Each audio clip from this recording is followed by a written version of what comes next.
Good morning प्यारे बच्चों, कैसे हैं आप सब। आई होप बिल्कुल अच्छे होंगे, अच्छे से पढ़ाई कर रहे होंगे। तो बच्चा आज हमें अपना जो वर्कशीट नंबर 76 है उसको कंप्लीट करना है क्लास 9th के लिए, हमारे सब्जेक्ट साइंस और डे 22 जनवरी। तो चलिए शुरू करते हैं। आज की इस वर्कशीट में हमें जो हमारा चैप्टर था why do we fall ill, उसके अंदर मीन्स ऑफ स्प्रेड पढ़ना है। तो मीन्स ऑफ स्प्रेड क्या है, मतलब हमने डिजीज़ की बीमारियों के बारे में तो पढ़ लिया, लेकिन वो बीमारियां फैलती कैसे हैं आज हमें उसके बारे में पढ़ना है। ठीक है, हमें पता है जो डिजीज़ हैं वो कम्युनिकेबल भी हो सकती है और नॉन कम्युनिकेबल भी, मतलब वो फैल भी सकती हैं। ठीक है, कम्युनिकेबल हो जाएंगी, और अगर वो एक दूसरे से नहीं फैलती, अपने थ्रू होती हैं, अपनी किसी कोई वीकनेस है या कोई अपनी इम्यूनिटी की वजह से होती है, तो वो नॉन कम्युनिकेबल मतलब एक दूसरे से नहीं फैलती है। जैसे खांसी है, जुकाम है, तो ये एक दूसरे से फैलते हैं, तो ये कम्युनिकेबल डिजीज़ है। ऐसे डिजीज़ जैसे कैंसर हो गया, ये एक दूसरे से नहीं फैलते, ये नॉन कम्युनिकेबल है। ठीक है, तो बहुत सारे माइक्रोबियल एजेंट्स हैं जो वो एक इफेक्टेड या फिर इन्फेक्टेड पर्सन से, मतलब जिसको वो बीमारी है, उससे एक हेल्दी पर्सन में, एक स्वस्थ पर्सन में, एक स्वस्थ व्यक्ति में वो चले जाते हैं बहुत सारे तरीकों से। ठीक है, तो जो ये बीमारियां हैं, जिनकी वजह से, जिन माइक्रो ऑर्गेनिजम्स की वजह से ये बीमारियां हो रही हैं, उनको हम क्या बोलते हैं, पैथोजन, जो हमने पिछली वर्कशीट में पढ़ा था। ठीक है, तो ये बीमारियां हैं, ये बहुत तरीकों से स्प्रेड, मतलब होता है फैलना, बहुत तरीकों से ये फैलती हैं, जैसे एयर, वाटर, फिजिकल कांटेक्ट, मतलब एक दूसरे को टच करने से। ठीक है, तो जो मीन्स ऑफ स्प्रेड है वो एरिया को भी, और pace at which disease spread, मतलब कितनी क्षमता से, कितनी तेजी से वो बीमारी बढ़ रही है और कितने एरिया में बढ़ रही है, वो डिपेंड करता है इनके ऊपर। ठीक है, अब देखो means of spread of infectious diseases कौन से मीन्स है, मीन्स की जगह मोड्स भी आ सकता है। तो जो इन्फेक्शियस है या कम्युनिकेबल डिजीज है, मतलब जो एक दूसरे से फैलती हैं, can be spread from an infected person to healthy person. एक इन्फेक्टेड पर्सन जिसको वो बीमारी है, उससे एक हेल्दी पर्सन में वो फैल सकती है बाय डिफरेंट एजेंसी, मीन्स या मोड्स, कुछ भी कह सकते हो, एक ही बात है। कैसे कैसे, थ्रू कंटेमिनेटेड एयर। कंटेमिनेटेड होती है दूषित, ठीक है, जो गंदी होती है, तो जो हवा में गंदगी होती है उससे भी ये फैल सकती है। जैसे मान लीजिए हमने स्नीज किया, मतलब हमने छींक मारी है, ठीक है, तो वो छींक मारी तो हमारे जो कीटाणु है वो हवा में चले गए, हवा में जो, फिर अब वो हवा साफ नहीं है, तो हमारे आसपास जो भी अब सांस ले रहा है, तो वो ऑक्सीजन अपने अंदर जा रही है उसके अंदर हवा में से, तो उसमें भी क्या होगा, उसमें भी वो छोटे छोटे कण होंगे, पार्टिकल्स होंगे उसके, तो वो भी, उसको भी क्या हो जाएगा, उसको भी इन्फेक्शन हो जाएगा। ठीक है, तो जो स्नीजिंग है, कफिंग मतलब खांसना, स्नीजिंग है, कफिंग है, तो जो इन सब में, इन जैसी बीमारियों में जो माइक्रोब्स है वो हवा में फैलते हैं, उसके बाद एंटर करते हैं दूसरे की बॉडी में। ठीक है, तो इसके एग्जाम्पल क्या है, कौन सी बीमारियां फैलती हैं एयर से, कॉमन कोल्ड हो गया, ठीक है, जुकाम, ट्यूबरक्लोसिस हो गया, टीबी होती है जो, और निमोनिया हो गया, ये सारी चीजें कंटेमिनेटेड एयर से फैलती हैं। थ्रू कंटेमिनेटेड वाटर, समझ में आ गया ना कंटेमिनेटेड क्यों लिखा जा रहा है, क्योंकि कंटेमिनेटेड अब वो गंदा हो चुका है। ठीक है, आपने उसमें हवा में जो आपकी जो डिजीज है आपको, तो आपके जितने भी जो पार्टिकल्स हैं स्नीज करने के बाद हवा में चले गए, अब वो हवा साफ नहीं है। ठीक है, तो इसलिए उसको कंटेमिनेटेड बोल रहे हैं। थ्रू कंटेमिनेटेड वाटर, जो माइक्रोब है वो एंटर करते हैं हमारी बॉडी में by drinking, eating polluted and contaminated water, या तो हमने गंदा पानी पिया या कुछ गंदा फूड हमने खाया है, उसकी वजह से बीमारी होती है। जैसे कॉलेरा है, अमोएबिक डाइसेंट्री है, ये किसकी वजह से होता है, जो गंदा पानी उसकी वजह से होता है। ठीक है, फिर है through contaminated medical equipment, medical कोई भी इक्विपमेंट यूज हो रहा है, जैसे इंजेक्शन है, कोई इंजेक्शन पहले किसी और को लगाया था, वही इंजेक्शन अब हमें ही लगा दिया है। ठीक है, तो इंजेक्शन को हम एक ही बार यूज कर सकते हैं, जो आगे की निडल है ना, निडल क्या पूरा इंजेक्शन ही, तो वो आपको चेंज करना चाहिए। ठीक है, एक ही इंजेक्शन है, वो अलग अलग पर्सन पे नहीं यूज करते, एक बार यूज किया और फेंक दिया। ठीक है, तो ऐसे मेडिकल इक्विपमेंट जो कंटेमिनेटेड है, खराब हो चुके हैं, या फिर जिनमें जो यूज हो चुके हैं, ऐसे से भी बीमारी फैलती है। जैसे सिरिंज है, जो सिरिंज मतलब जो इंजेक्शन के आगे जो वो सुई होती है ना, उसको सिरिंज बोल देते हैं। तो सिरिंज आपको यूज किया, आपके ऊपर जो यूज किया हुआ है, जिसको इन्फेक्शन है, और वही एक हेल्दी पर्सन पे यूज कर लिया, तो इससे भी इन्फेक्शन फैलता है।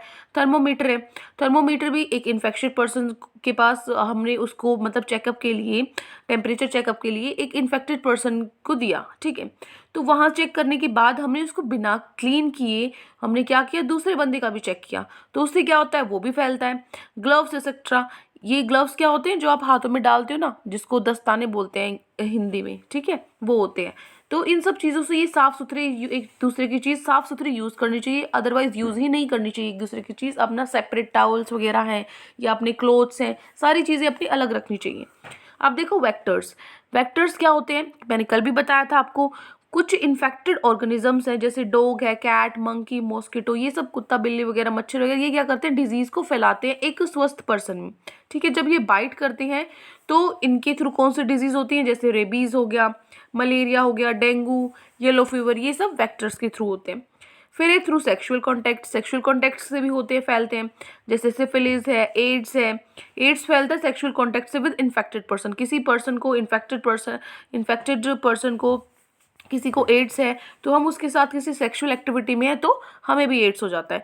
तो जो एड्स वायरस है वो स्प्रेड होता है इन्फेक्टेड ब्लड ट्रांसफ्यूजन से, एक दूसरे के अंदर, जैसे किसी को एड्स है उसका ब्लड हमारे उस पर टच होता है, हमारी बॉडी की उसमें हमारे ब्लड से मिल जाता है तो हमें इन्फेक्शन होता है। ठीक है, and from mother to child during pregnancy, और प्रेग्नेंट के टाइम पे, मान लो प्रेगनेंसी के टाइम पे अगर मदर को एड्स है तो उसके बेबी को भी हो जाता है। ठीक है, चाइल्ड को भी हो जाता है। Through physical contact, physical contact से भी जैसे कुछ डिजीज हैं जो एक दूसरे को टच करने से फैलती है, जैसे हम एक दूसरे के क्लॉथ्स यूज कर लेते हैं, फूड यूज कर लेते हैं, ठीक है, किसी इन्फेक्टेड पर्सन का, तो उससे भी होता है, जैसे स्कैबीज है, फंगल इन्फेक्शन है, ये सारे होते हैं फिजिकल कॉन्टैक्ट से। तो हमने मोड्स हैं जो जिसके इन्फेक्शस डिजीज के वो पढ़ लिए कि किस किस से वो फैलता है। ठीक है, यहाँ पे देखो एक डायग्राम भी बना हुआ है, इस यहाँ से भी आप देख सकते हो, जो भी हमने पढ़ा वही है कि ये इन्फेक्टेड पर्सन है, ये हेल्दी पर्सन है, तो किससे फैलता है, डायरेक्ट कॉन्टैक्ट से फैलता है, एयर से फैलता है, जो हमारा खाना है, क्लोथ्स, उनसे फैलता है, वेक्टर से फैलता है। ठीक है, और जो हमारे एनिमल्स होते हैं, ठीक है, इनसे भी फैलता है। अब देखो, अब एड्स के बारे में थोड़ा सा बताया हुआ है यहाँ पे। जो एड्स है उसकी जो फुल फॉर्म क्या होती है, एड्स तो हम शॉर्ट फॉर्म में लिखते हैं ना, इसकी फुल फॉर्म क्या होती है, तो ये होता है ए से एक्वायर्ड, आई से इम्यूनो, डी से डेफिशिएंसी और एस से syndrome. Acquired immuno deficiency syndrome, देखो एक्वायर्ड मतलब किसी चीज़ को एक्वायर करना, लेना किसी चीज़ को, इम्यूनो यहाँ से इम्यूनिटी से होता है क्योंकि इसमें इम्यूनिटी बहुत ज़्यादा वीक हो जाती है। इम्यूनो डेफिशिएंसी, डेफिशिएंसी होती है कमी, इम्यूनिटी की कमी हो जाती है। सिंड्रोम, कोई भी बीमारी, कोई भी प्रॉब्लम आपकी जो फंक्शनिंग है अच्छे से नहीं हो रही तो वो सिंड्रोम में आ जाता है। ठीक है, तो एक्वायर्ड इम्यूनो डेफिशिएंसी सिंड्रोम हो गया एड्स। कोज क्या है, किस कारण होता है, ये होता है रेट्रोवायरस, HIV की वजह से, ह्यूमन डेफिशिएंसी इम्यूनो वायरस। ठीक है, रेट्रोवायरस, HIV, ये आपको ध्यान रखना है। मेथड्स ऑफ ट्रांसमिशन, किस वजह से ये फैलता है, सेक्सुअल कॉन्टैक्ट से फैलता है, ब्लड ट्रांसफ्यूजन से फैलता है, एक दूसरे का ब्लड हमारा मिल जाए, use of infected needle blade, किसी बंदे को एड्स है उसको कोई हमने निडल लगाई है, कोई ब्लेड यूज़ किया उसने और वही हमने यूज़ कर लिया तो उससे भी फैलता है। फ्रॉम मदर टू फोइटस, जो मदर है उससे फोइटस में, उसी में हो जाता है, मतलब जिसमें बेचा वो होता है ना, बच्चा होता है जिसके अंदर। ठीक है, तो उसमें इसके थ्रू फैल सकता है। ठीक है, प्रिवेंशन कैसे करें इसका, इससे बचाव कैसे हो सकता है, avoiding transmission of infected blood, blood मतलब एक दूसरे का ट्रांसमिशन ना मिल पाए किसी भी तरीके से। ठीक है, तो ब्लड मिक्स ना हो इन्फेक्टेड पर्सन से। Done by checking if the blood is HIV negative और नॉट, अगर हमें एक दूसरे को ब्लड देना भी है, डोनेट भी करना है, तो पहले हमें कुछ चेकअप्स करने होते हैं, जैसे शुगर है, HIV एड्स तो नहीं है, बहुत सारी एलर्जी वगैरह तो नहीं है, उसके बाद ही हमें जो ब्लड है वो डोनेट करना चाहिए। सेकेंड है ऑलवेज यूज डिस्पोजल नीडल और सिरिंज, हमेशा ऐसी नीडल यूज करनी चाहिए, सिरिंज यूज करना चाहिए, इंजेक्शन वगैरह जो क्या हो, डिस्पोजल मतलब यूज एंड थ्रो हो, आपने यूज किया और उसको फेंक दिया, वो दोबारा से किसी पर्सन में यूज नहीं करना चाहिए। और थर्ड है avoid some razor used in salons, जो सैलून्स वगैरह, जो पार्लर्स वगैरह होते हैं उसमें जो रेजर यूज होते हैं, ठीक है, वो हमें नहीं यूज करने चाहिए, अपना सेपरेट ही हमारा होना चाहिए अलग से। ठीक है, तो ये हो गया वर्कशीट। अब हम अपने क्वेश्चन आंसर्स पे चलते हैं। 4 क्वेश्चन आज आपकी वर्कशीट में गिवन है। फर्स्ट क्वेश्चन है what are the modes of transmission of disease, जो डिजीज है उसके मोड्स क्या है, किस किस तरीके से वो फैल सकती है। तो फर्स्ट का आप आंसर लिखोगे modes of transmission of disease through contaminated air, जो हवा है उससे, वाटर से होता है, through contaminated medical equipment, vector से होता है, थ्रू सेक्सुअल कॉन्टैक्ट्स और फिजिकल कॉन्टैक्ट। ये एक हम एक्सप्लेन कर चुके हैं। एयर में हवा के थ्रू जैसे स्नीजिंग है, कफिंग है, ठीक है, खांसी जुकाम फैलता है एयर से। वाटर से जैसे हमने गंदा पानी पी लिया है, कोलेरा वगैरह। ठीक है, मेडिकल इक्विपमेंट से एड्स वगैरह हो सकता है अगर हमने वही सिरिंज यूज़ कर ली। वेक्टर से जैसे डॉग वगैरह ने काट लिया तो रेबीज बीमारी हो सकती है। सेक्सुअल कॉन्टैक्ट से भी हमें एड्स हो सकता है ना। थ्रू फिजिकल कॉन्टैक्ट, एक दूसरे को टच कर रहे हैं तो उससे भी हमारे अंदर होता है। ठीक है, तो ये हो गई ट्रांसमिशन ऑफ डिजीजेस की किन किन तरीकों से जो डिजीज है, जो बीमारी है, फैल सकती है। क्वेश्चन नंबर 2 पे चलते हैं। क्वेश्चन 2 है right 2 examples of each disease each of disease that can spread through water, air and vectors. दो डिजीज, दो बीमारियों के नाम बताने हैं, दो दो, जो वाटर से फैलती है, एयर से फैलती है और वैक्टर से फैलती है। ये तो हमने अभी अभी किए हैं। एयर से कौन सी फैलती है, जैसे जुकाम है, टीबी है, निमोनिया है, ये सारी किससे होती है, एयर से फैलती है। उसके बाद वाटर है, वाटर से कौन सी फैलती हैं, जैसे कॉलेरा है, अमोइबिक डाइसेंट्री, ये सारी वाटर से फैलती हैं। और वेक्टर से जैसे rabies, malaria, dengue, yellow fever, ये सब वेक्टर से फैलती हैं। आपसे आपसे सिर्फ दो दो पूछे, मैंने तीन तीन या ज़्यादा दिए हैं, तो आप इसमें से जो आपको लर्न होता है वो लिख सकते हो, ठीक है। ये हो गया question number 2। Now question number 3। Question 3 है, what is the full form of AIDS. AIDS की क्या फुल फॉर्म होती है, एड्स की फुल फॉर्म होती है एक्वायर्ड इम्यूनो डिफिशियंसी सिंड्रोम। अभी मैंने आपको ये एक्सप्लेन किया क्या होता है। एक्वायर्ड किसी चीज़ को लेना, इम्यूनो इम्यूनिटी से, डेफिशिएंसी मतलब कमी, सिंड्रोम कोई भी आपकी जो फंक्शनिंग है प्रॉपर नहीं हो रही है तो वो सिंड्रोम बोल देते हैं, ठीक है। तो एड्स क्या हो गया, acquired immuno deficiency syndrome. Now last question of our worksheet, question number 4। What are the methods of prevention from AIDS. AIDS से कैसे बच सकते हैं, क्या मेथड्स हैं, इसके क्या उपाय हैं। तो लिखोगे मेथड्स ऑफ प्रिवेंशन। फर्स्ट है avoiding transfusion of infected blood. जो इन्फेक्टेड ब्लड है वो आपको नहीं लेना, वो मिक्स नहीं होना चाहिए, ठीक है। ऑलवेज यूज डिस्पोजल नीडल और सिरिंज। ऐसी सिरिंज, ऐसा इंजेक्शन, ऐसी निडल जो सुई ऐसी यूज करनी चाहिए जो डिस्पोजल हो, मतलब उसको यूज कर सके और थ्रो कर सके, किसी और की यूज नहीं होनी चाहिए। थर्ड है avoid some razor use in saloons.